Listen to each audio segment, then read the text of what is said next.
Excel শিটের ভিতরে data select করা এটা খুব ইম্পর্টেন্ট একটা জিনিস, কারণ আপনি যদি ছোটোখাটো কোনো টেবিল নিয়ে কাজ করেন কোনো সমস্যা নাই, যদি বড় কোনো টেবিল নিয়ে কাজ করেন তাহলে এটা অনেক ইম্পর্টেন্ট, কারণ বড় টেবিলগুলোতে ডাটা সিলেকশনের ক্ষেত্রে কিছু কিছু যে শর্টকাট এইগুলো আপনাকে অবশ্যই জানা থাকতে হবে।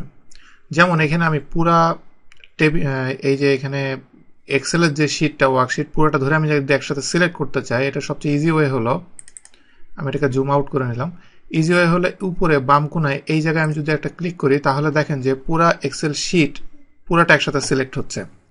এভাবে আপনি যদি এন্টায়ার শিট আপনি সিলেক্ট করতে চান, এন্টায়ার শিট সিলেক্ট করা আরেকটা ওয়ে আছে, টেবিলের ভিতরে সিলেক্ট থাকা অবস্থায় কন্ট্রোল এ দিলে যেই টেবিলটা আমি সিলেক্ট করতে, মানে যে পুরা শিটটা সিলেক্ট করার আগে শুধুমাত্র টেবিলটা এখানে সিলেক্ট হবে, এবং এই টেবিলের বাইরের বাকি অংশটুকু যদি আমি সিলেক্ট করতে চাই আরেকবার সেকেন্ড টাইম কন্ট্রোল এ দিলে এবার পুরা যেই শিটটা একবারে সিলেক্ট হয়ে যাবে।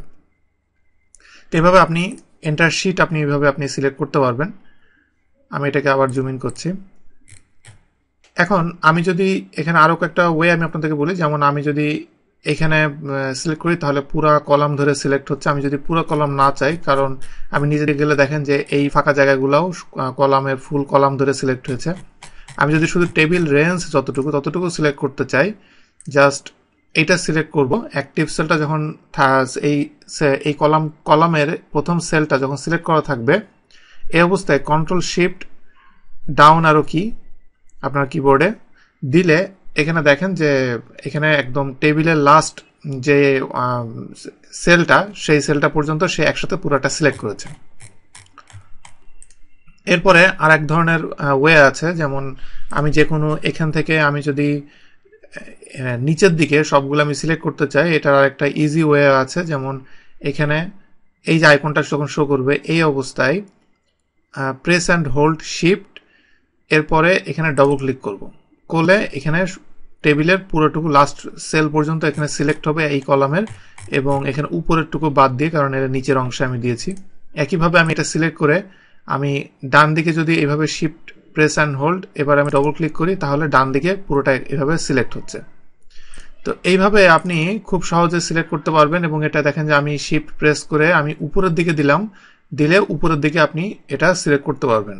এটা বেশিরভাগ এক্সেল ইউজাররা এটা জানে না, যে বেশিরভাগই যে সবাই যেটা জানে সিলেক্ট করে নিচের দিকেই শুধু সিলেকশন করা যায়।